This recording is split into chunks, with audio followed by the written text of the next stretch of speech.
Math. 27:55 hanggang 28:1. Marcos Kapitulo 15 versikulo 42 hanggang 16:5. Lucas Kapitulo 23 versikulo 50 hanggang 24:1. Juan Kapitulo 19 versikulo 31 hanggang 20:1. Ang mga Hudyo, na labis na nagagalak noong si Jesus, ay dinalang bilanggo at ipinako sa krus ay nababagabag pa rin, tungkol sa kanya. Hindi nila maalis sa kanilang isipan ang mga iniisip tungkol sa kanya. Ang susunod na araw ay magiging kanilang Sabbath, at hindi nila nais na siya ay ibitin sa krus, na may mga salitang, "Ito ang hari ng mga Hudyo," na nakasulat sa itaas ng kanyang ulo. Subalit, isang mayamang lalaki na nagngangalang Jose, na noon ay isa ring pinuno ng mga Hudyo, ngayon ay buong tapang na pumasok sa bulwagan ng paghatol ni Pilato at humingi ng pahintulot na kunin ang bangkay ni Jesus at ilibing ito. Tuldok.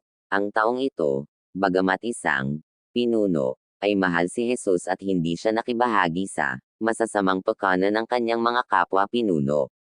Siya kasama ni Nicodemo, ang Pariso, ay matagal nang naniwala kay Jesus, ngunit dahil sa takot sa ibang mga Hudyo, hindi ipinaalam ng dalawang lalaking ito ang kanilang paniniwala. Ngayon, sa pahintulot ni Pilato ay pumunta sila sa Kalbaryo. Sila, kinuha si Jesus, katawan at binalot ito ng masaganang damit na lino, kasama ng matamis na pabango at pabango na dinala ni Nicodemo, ang Pariso.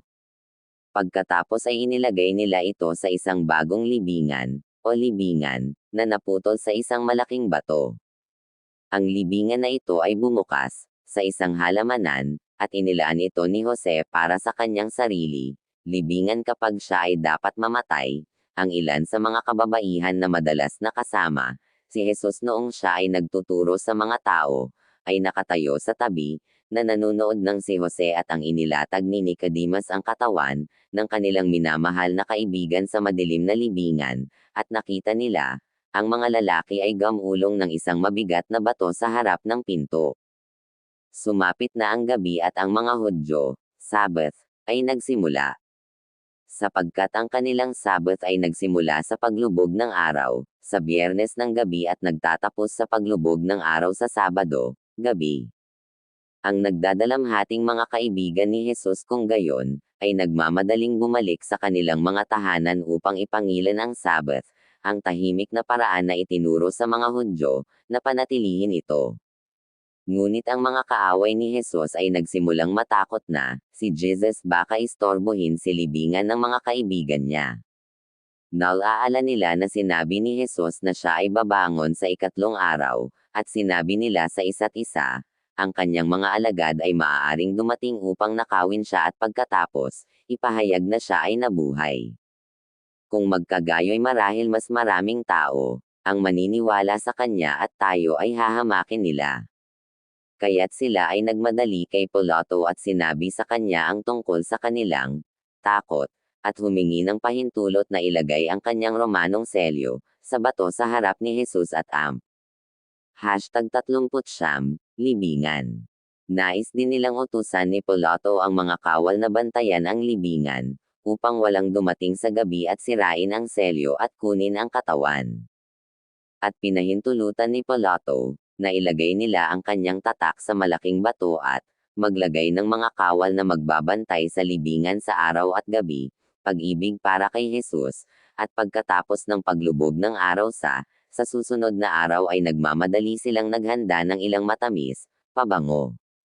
Pagkatapos ay binalak nilang pumunta ng maaga kinaumagahan upang pairan ang katawan ng kanilang mahal na kaibigan, kahit na siya ay inilibing na. Ngunit ang 11 disipulo, na dinapuan ng kalungkutan, ay nagtago sa kanilang mga sarili mula sa mga mapang-uyam na tingin ng mga nagdaraan. Nakalimutan nila ang mga salita ni Jesus, na siya ay muling babangon sa ikatlong araw.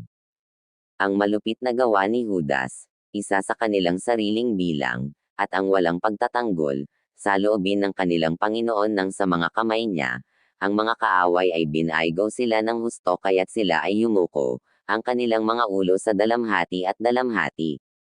Wala nang natitira sa kanila, ngayon, nang ang kanilang, maluwalhating pag-asa ng kaharian ng langit, ay naglaho na parang basag na bula.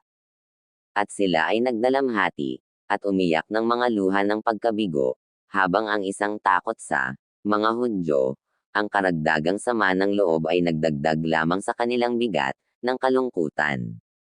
Maagang umaga ng ikatlong araw, bago sumikat ang araw, isang grupo ng mga nagdadalamhating babae ang gumapang palabas ng lungsod at nagmamadali sa daan patungo sa Hardin Libingan. Tuldok. Habang naglalakad sila ay iniisip nila kung sino ang magpapagulong ng bato mula sa pintuan ng libingan, upang makapasok sila sa loob at ibuhos ang kanilang matamis, pabango sa katawan ni Jesus. Ngunit nang makalapit sila ay nakita nilang ang bato ay nagulong, malayo at walang laman ang libingan. Ang iba, mas nauna pa sa kanila ang mga bisitang dumating sa libingan, at wala doon ang katawan ni Jesus. Ngunit ang 11 disipulo, na dinapuan ng kalungkutan, ay nagtago sa kanilang mga sarili mula sa mga mapang-uyam na tingin ng mga nagdaraan. Nakalimutan nila ang mga salita ni Jesus, na siya ay muling babangon sa ikatlong araw. Ang malupit na gawa ni Judas, isa sa kanilang sariling bilang, at ang walang pagtatanggol, sa loobin ng kanilang Panginoon nang sa mga kamay niya, ang mga kaaway ay binaygo sila ng husto kaya't sila ay yumuko, ang kanilang mga ulo sa dalamhati at dalamhati. Wala nang natitira sa kanila, ngayon, nang ang kanilang, maluwalhating pag-asa ng kaharian ng langit, ay naglaho na parang basag na bula. At sila ay nagdalamhati, at umiyak ng mga luha ng pagkabigo, habang ang isang takot sa mga Hudyo, ang karagdagang sama ng loob ay nagdagdag lamang sa kanilang bigat ng kalungkutan. Maaga sa umaga ng ikatlong araw, bago sumikat ang araw, isang grupo ng mga nagdadalamhating babae ang gumapang palabas ng lungsod at nagmamadali sa daan patungo sa Hardin Libingan. Habang nagsisilakad sila ay iniisip nila kung sino ang magpapagulong ng bato sa pintuan ng libingan, upang makapasok sila sa loob at ibuhos ang kanilang matamis, pabango sa katawan ni Jesus. Guys, kung nagustuhan po ang videos nato, bisitahin ninyo ang Telso Llorente channel ko, pa-like share naman guys, follow natin at subscribe, and papindot na din ang bell. Maraming salamat po.